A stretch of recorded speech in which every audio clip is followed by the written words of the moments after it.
You found us again. No stoplights. Want to thank our good sponsors, our faithful sponsors, our very community-oriented and minded sponsors, Francis Marion University, Carolina Bank, PLC Commercial Real Estate, Micky Finn's, Victor's, Marlboro MPD Electric Cooperative, McCall Farms, Pepsi, Florence, and McLeod Health. Without them, none of this nonsense would be possible. We're trying to really focus, and I said on the last several podcasts, kind of a hyper serving of our local community. We're gaining a little traction. You're the only hope we have to gain more traction. So subscribe to the podcast, like it, do whatever you can do to help share to people you think that may have an interest in what we're doing. Speaking of sponsors, we have with us this morning a kind of a monthly offender to No Stoplights. PLC Commercial Real Estate, I would say, is a new commercial real estate endeavor. Not the case. They've been here a while now. A lot of old faces, but in a different sort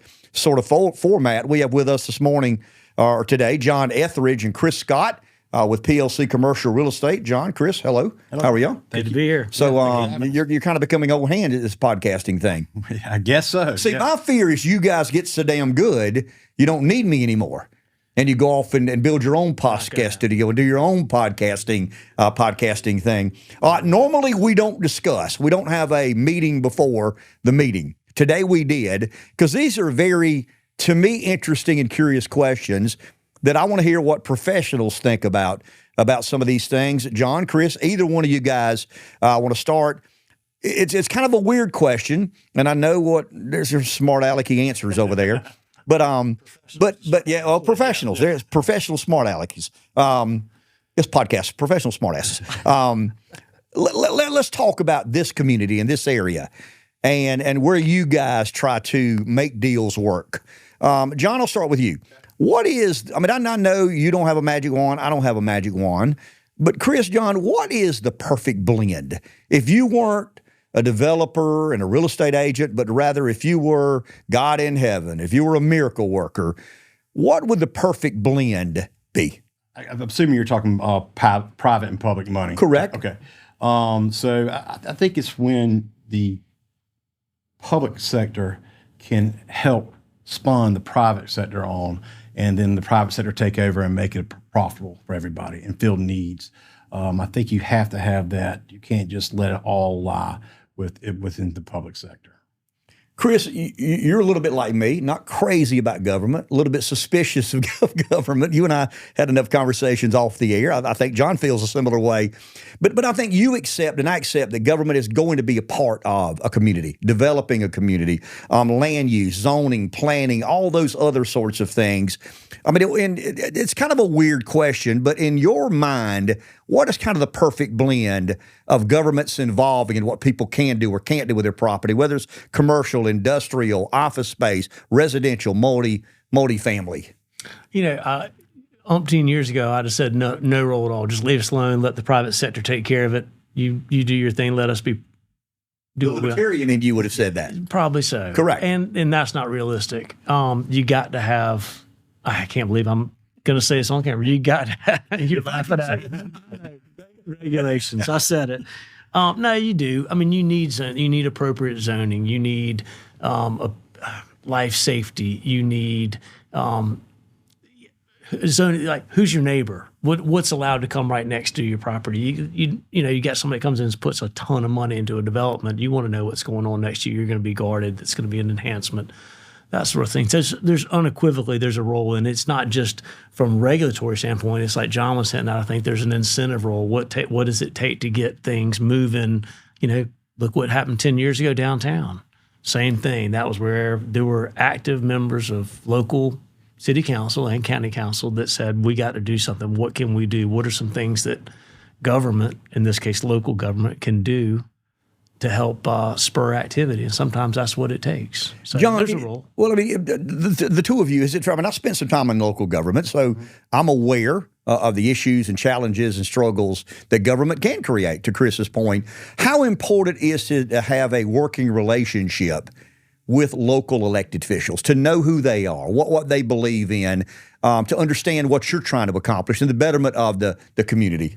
critical. And as you know, all politics are local, right? That's it. I mean, that's the bottom line of politics. And if you don't know your local leaders and who you're electing or who you're not deciding not to vote for or not vote at all, then it's not going to work. We have to have input from everybody. So I think it's critical to know them, what they stand for and what they're willing to go out and do. Chris, is one of your priorities to find elected officials who are pro-business, who understand the power of yes? I mean, the frustration I had in my local government was people who had been there forever found it real easy to say, no, we can't do that.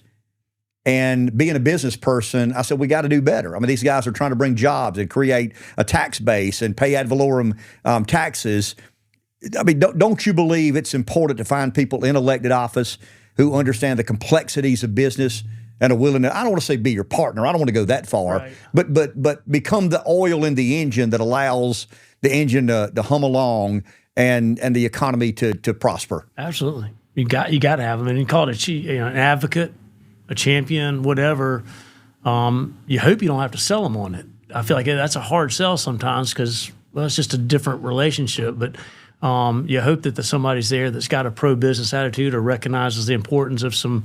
I mean, there's just so many different programs out there. The deals that get put together to bring these, you recruit a AESC or whoever come in. There's incentives that they put in place that are way more complicated. I just had an attorney come educate me on that, or educate us. We did professional development. They came and talked to us about how they put together some of the incentive packages just so we'd learn. And those people at the county, well, at all levels, yeah, you got to have a champion there. And right now, I'd say we're very, very fortunate with who we do have.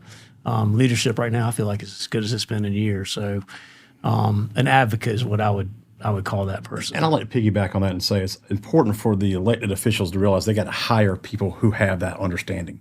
That's the critical part.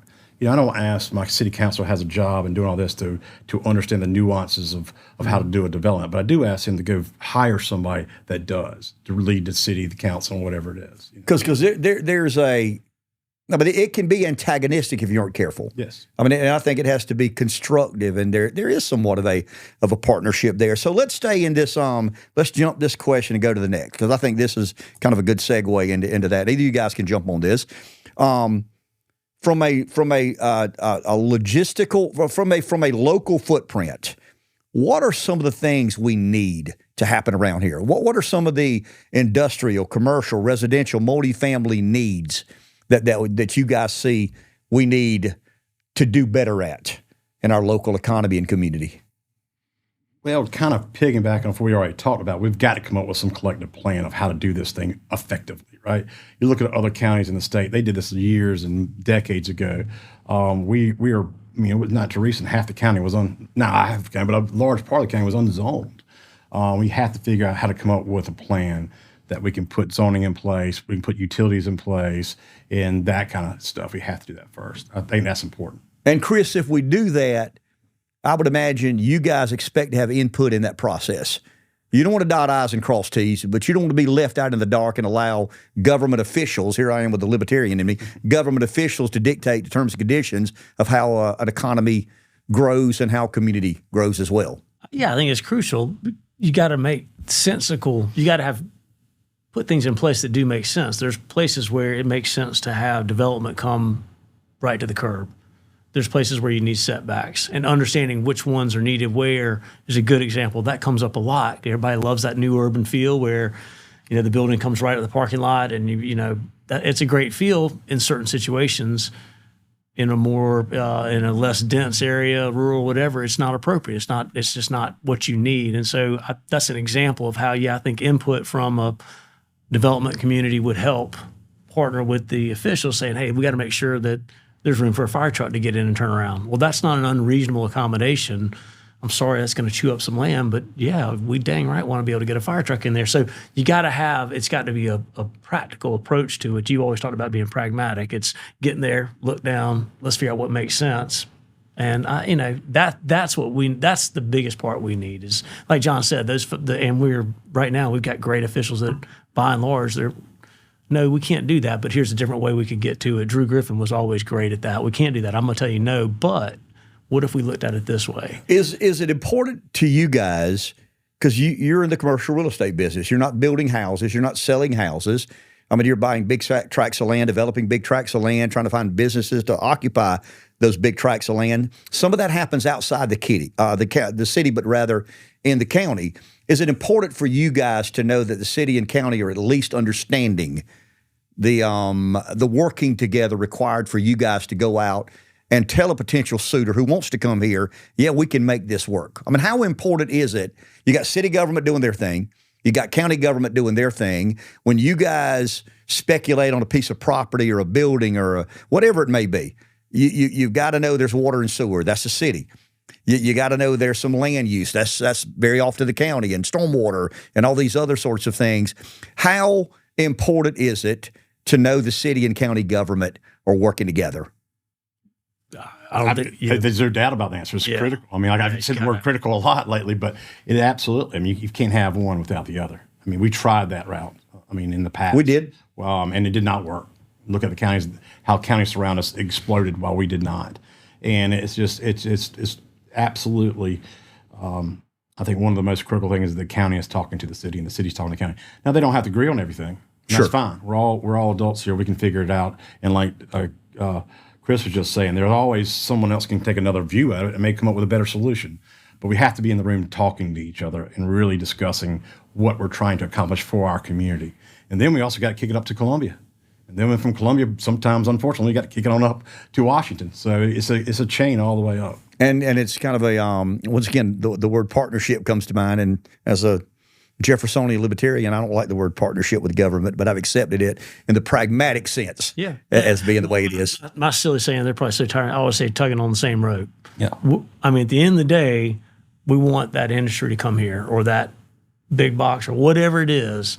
So what does it take from the city, the county, if it's the state, or, man, maybe we got to go to Washington, let's do it. But everybody grab hold, pull on the same rope, because at the end, that's what we want. That's the jobs, that's the taxes, that's what we're after. Chris, I want to stay with you here a second, because I know you've had a lot of experience downtown, as I have, and we've dealt with the government in a very favorable fashion downtown. Georgia Bailey did a recent podcast with us, and George and I were talking about the master plan, the conceptual plan of 15 or 18 years ago, and how most of it came to fruition in downtown. I mean, the restaurant is exactly where they say the restaurant would be, and the barbershop is not exactly, but by and large, what they envisioned 15 or 18 years ago came to fruition, is still coming to fruition in downtown. So there's no doubt that downtown development has been a success. And I think you would agree we've all benefited as a result of that. Is it time for us, I mean, you're in the commercial real estate business, is it time for us to begin this master plan, conceptual plan for what adjoining properties need to look like in relation to commercial and industrial development? Do we have that, or are we just kind of shooting from the hip and hope this land turns into that and hope this land turns into something else, as they did in downtown? And you guys would be the guys to ask this. Is it time for the city of Florence, Florence County, the region in general, to get its arm around what land is available, what the highest and best use is, and kind of conceptually put together a master plan?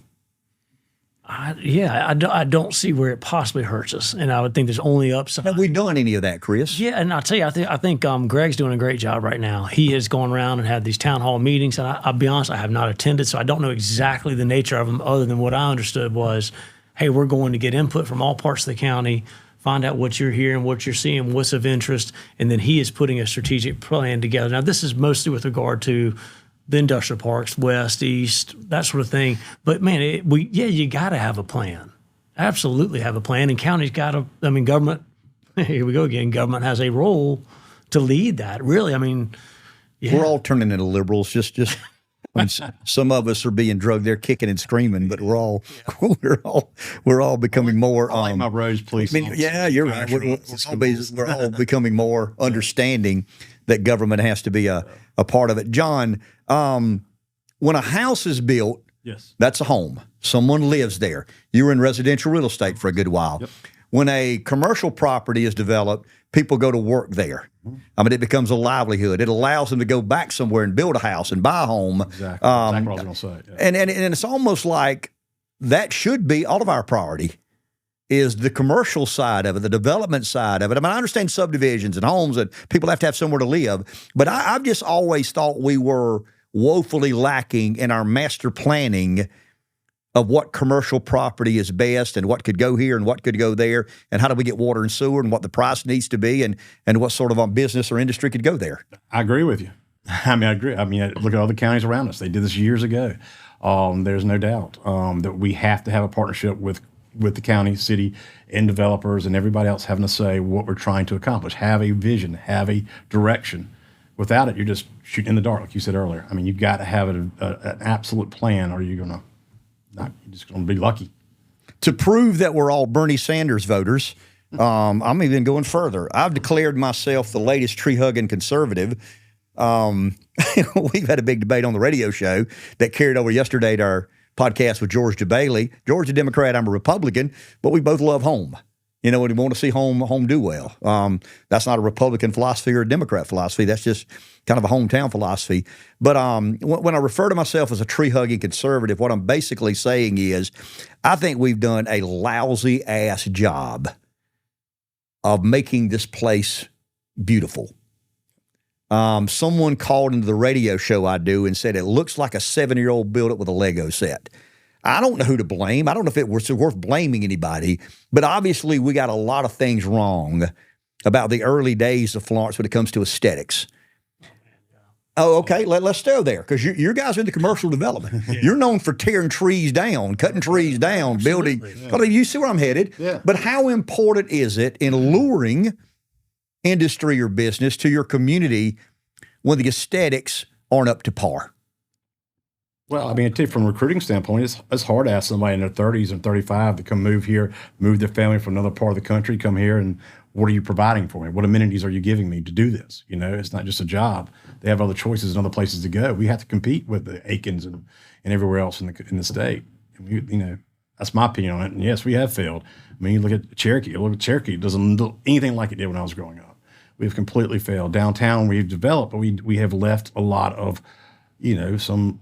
I'm going to be blunt, some ugly spaces left. I know some it's good development. It's terrible. I know there's plans in place to make it look better, but we have to do better. We have to do better. And also, it's our responsibility as citizens to be steward of the land that we have. And I think we're not doing that in Florence.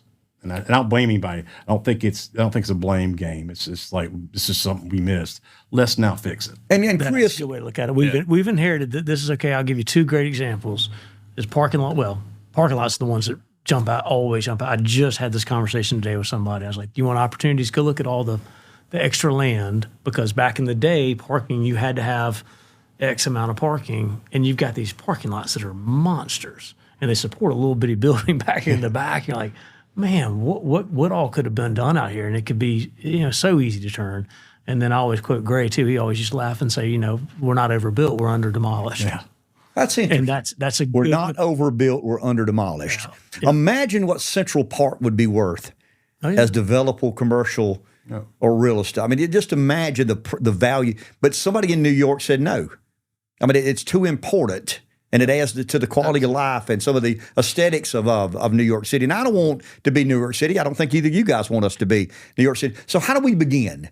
I mean, if real estate agents, commercial developers in particular, if you agree, if the body politic agrees, if the creative radio show host agrees, that we have got to create a vision and put together a plan to address the aesthetics of our community, where do we start? I mean, do you guys identify property that is overdeveloped and needs to be demolished and turned to green space? You're not coming out of pocket. I'm not coming out of pocket. John's not, nor should we. But we could get government. I mean, government has set aside funds for conservation and beautification and whatnot. I mean, is it time, and I know I'm being redundant here, but this is important to me, and I think it's important to you guys, is it time to push hard on improving the aesthetics? Yes. Yeah, 100%. Who needs to be at the table? Everybody. Who is everybody, John? I mean, the citizens. It's time you call your city councilman, your county councilman, and say, hey, this is what we find important. We need to make our city and county look better. Now you go figure out how to do it. I'm holding you responsible. I'll elect you. You take my money every month. You're stewards of my money. Use it correct. I had to be blunt. No, that's exactly. Ken Jackson and I talked about this yesterday. I don't know if you remember this, but there used to be the facade grant program. Remember that where basically it was carrot and a stick. And you remember that, right? It was like you fix your building, so we'll give you a little money if you will. And if you don't, then we're going to penalize you. I think that's great. I mean, look, there's some positive here. Do the right thing, take care of your property. I don't see why we can't apply that. It doesn't have to be a downtown, historic building for that program to work. Why can't we do the same thing? You get a warning, you don't clean up the whatever, your commercial property, your residential property, pride and ownership. We shouldn't be riding around town embarrassed when we ride through, or if we've got a guest coming to town going, nah, we're not going to go this direction. You do that now? Absolutely. Okay. And that's discouraging. Anybody that tells you don't, well, I mean, we used to call it the Chamber of Commerce strike. You know where to go. Sure. 20 years ago, we would pick up someone from QVC at the airport, and we had a design route. Yeah. Yep. And we wanted to make sure that they had cut the grass here and pick up the sofas and spare tires over there. We got to do better than that, guys. If anybody tells you that's not, that you have to. We will never reach our potential if addressing the aesthetics of our community aren't taken seriously. That's right. We never will. And I even spoke to Councilman, he's chairman of county council now, William Schofield, and I said, hey man, what if once again, here we go with government, but what if the oversized parking lots, what if we revisited some of these parking lots that are just monsters, to your point, Chris, and we planted trees on a third of the parking spot and we gave tax credits to the business owner or developer. We don't give them direct capital, but we offer them the opportunity to make a decision to make their business more aesthetically pleasing, and they'd receive a discount on their property tax. Would you guys be? I mean, you got to be creative. Something. Anything. Yeah. Well, I mean, just a grant, a landscaping grant. Hey, okay, we're going to take this parking lot. We're going to create an out parcel out here. And if you do that, then here's a landscaping grant. Well, that's the kind of thing. It'll take ideas like that, but there's definitely a place for it. And it doesn't happen overnight. No. And some of these corridors and some of these areas, they're blight. We got to do better. We got to do. I will say now, I'm going to go back to I'm a little more conservative. I don't like a blunt stick about it. I don't think you can just walk in the door and say, I'm still private property. It's private property. But you have, as an owner, I think you have a responsibility. But if the local government worked directly with PLC Commercial Real Estate and said, look, go find us the 6 or 8 properties that could potentially be turned into green space. I mean, think about the economy. Think about the economics of it. Think about the location of it. I mean, you got to have it's not one size fits all. You guys know that. But I mean, wouldn't that be exciting to you guys? I mean, if the county and city government and our local delegation came to PLC Commercial Property and said, look, we're all deciding that we're going to address some of the blight. We're going to address, I'm not talking about the stripe on the road. I'm talking about knocking buildings down and tearing parking lots up and replacing that with aesthetically pleasing green space, dog parks, walking trails. And I'm not talking about a little triangle at 5 Points. Yeah. I mean, God bless the people that do that, and I appreciate that, but I'm talking about making big impacts in green space. You guys would be excited about doing that, as excited about commercial property, I would imagine, because you think it enhances the opportunity to lure someone to Florence. Give somebody a free plug here. I think it's proven. You look at natural outdoors. I mean, look at what he's done. Look, Hunter and them have done in that little area. I mean, it's a cool little area, man. Absolutely. It looks like it's in Greenville or, or Charleston or somewhere like that. And that was intentional. Hunter has been talking about that and working on that for years. And he had a plan. And I know he worked with the city. There were some challenges down there. He cleaned up the swamp. That didn't just happen because population increase or jobs came or whatever. That happened because he had a plan and a vision, and he had intention, and he followed. Yeah. Okay, we're too far apart to fist bump, but I can be a nag and I can be a pain in the ass. And I'm going to give you my word that I'm going to be a nag and a pain in the ass to the powers to be, and we're going to eventually, all of us get together, the shareholders, those who believe this is important, and I want 2 of you to commit that absolutely you'll be a part of this. Done. Okay, fair enough. We'll move along. Yeah. All in favor, aye? The ayes have it. I want to ask you kind of an interesting question, and I don't know if you have an answer or an opinion, but I read something last week where 36% of people under the age of 35 believe investing in real estate is the best way to get wealthy.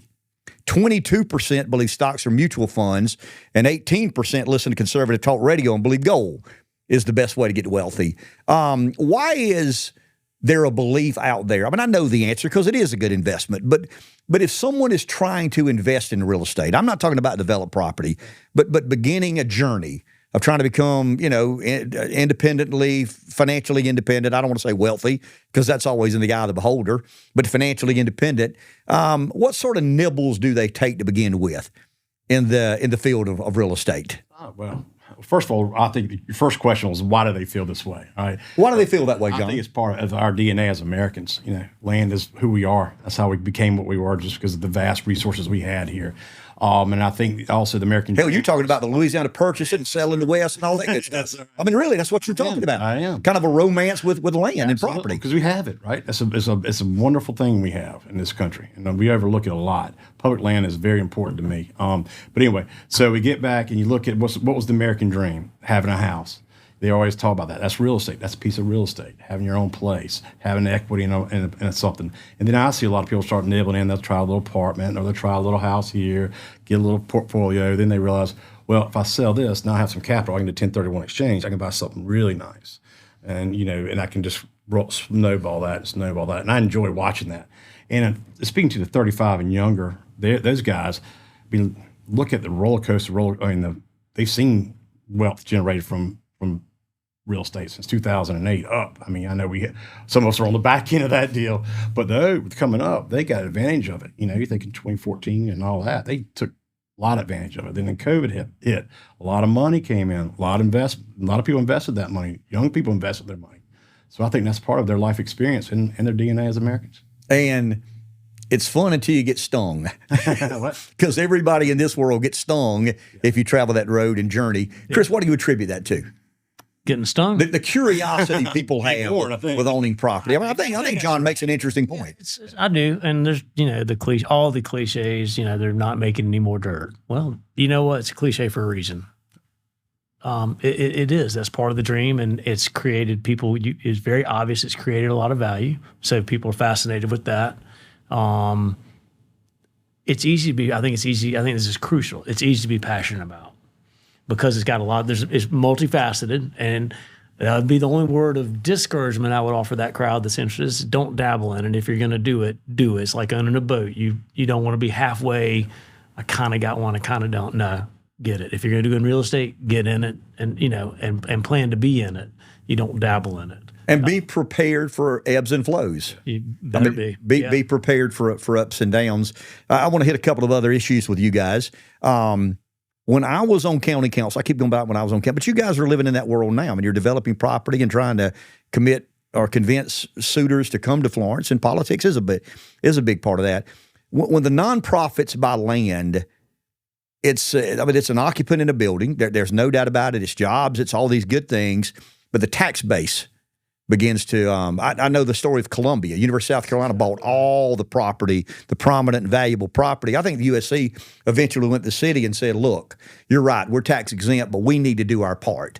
And they came up with kind of a fee in lieu of. Yeah. Does it matter that nonprofits are buying land all over the country? I mean, they've got to have somewhere to do business, and there's very much a place for nonprofits. You believe that? I believe that. But is it a concern that nonprofits are buying some of the more valuable real estate, not necessarily here, but around the country? That's more of a macro question. I don't know if it's specific to here, but what do you make of that, John? Nonprofits buying a lot of real estate. Well, I think it goes back to everything we've been talking about, a complication we have with our relationships, right? Because there's a good and bad to all that. I mean, there is. We're all libertarian socialists. Absolutely. And we're all born. All of us are. Yeah.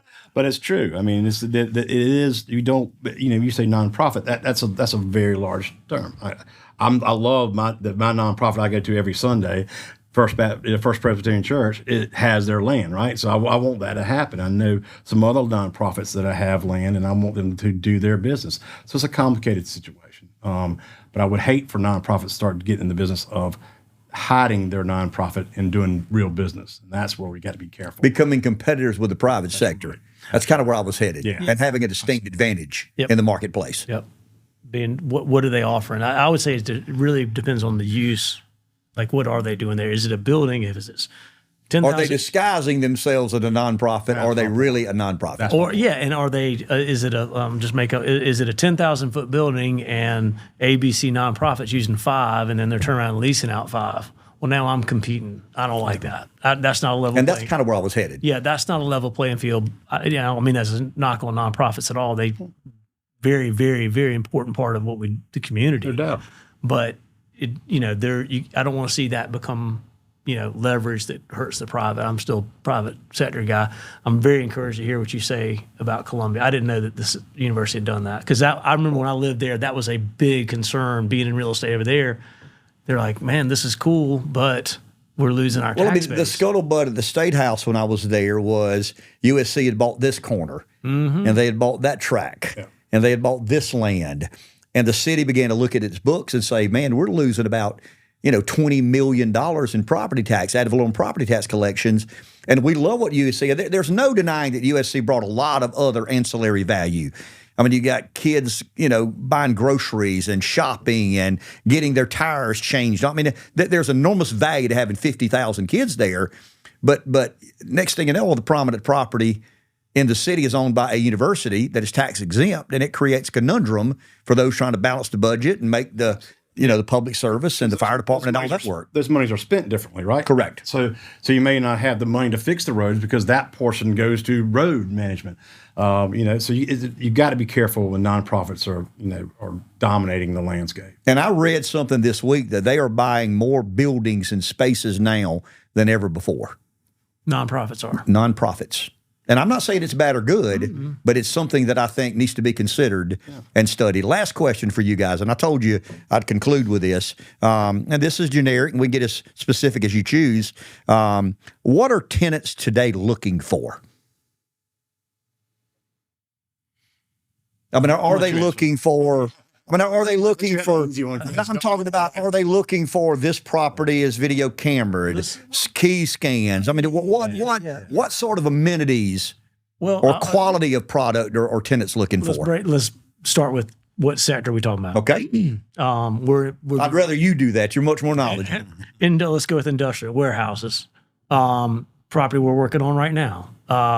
One of the amenities we're offering is extra laydown. So what we do is take a little bit of extra land in the back. We go ahead and grade it out, crush and run it. We'll make it available to be fenced in. So now these companies that have an extra truck or spools of wire, like you see them storing there next to the that lot there on Irby Street, it gives them some space. The outside stuff that doesn't have to be stored inside, it's an amenity that you can offer up. It's really cheap. I'll be honest.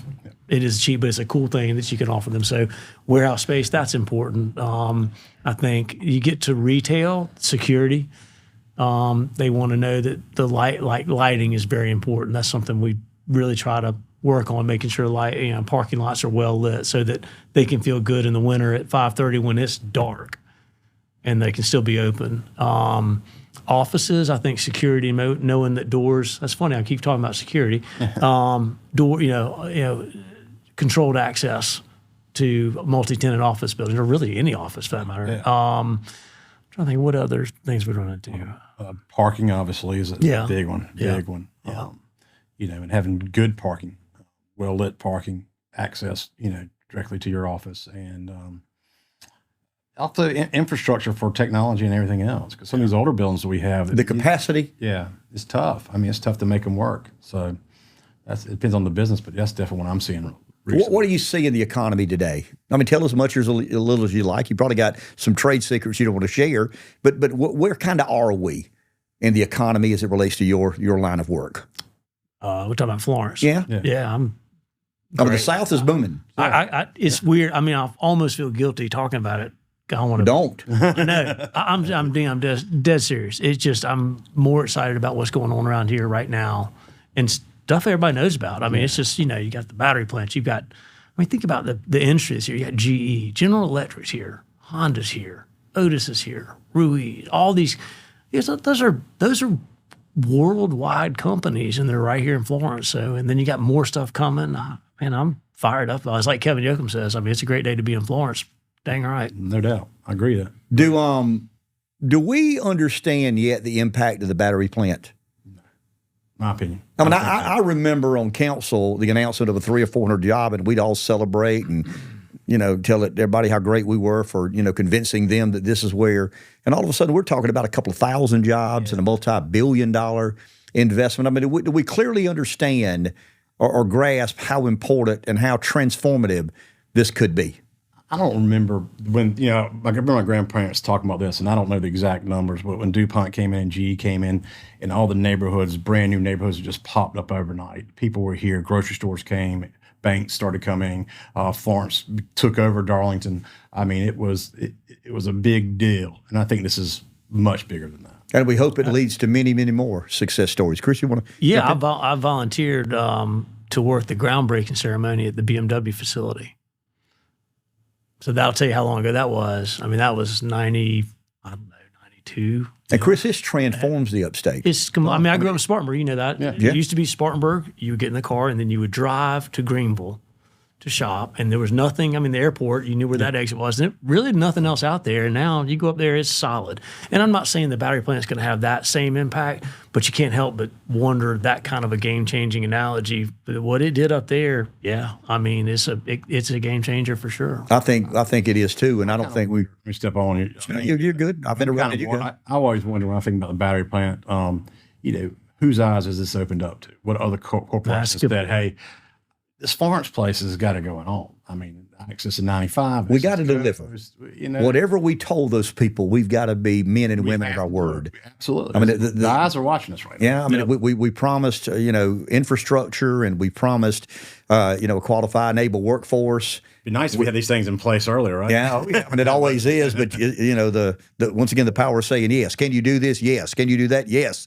Yeah. And then all of a sudden, you got your hands full. I just hope we can do exactly what we told those people we would do, because to both of your point, that's when you really solidify your place as I mean, you know this. I mean, if the battery plant is as successful as I hope it is, PLC Commercial Real Estate will do much better than they will if they don't. Absolutely. And we're calling all of this thing together. Everybody will. So, no question we will, but shops, restaurants, everybody. No question about it. Let's talk, I mean, in closing, if somebody out there, whatever side of the real estate equation you may be on, you got a piece of land, you're looking for a piece of land, you got a building, you're looking for a building, why should they contact PLC Commercial Real Estate?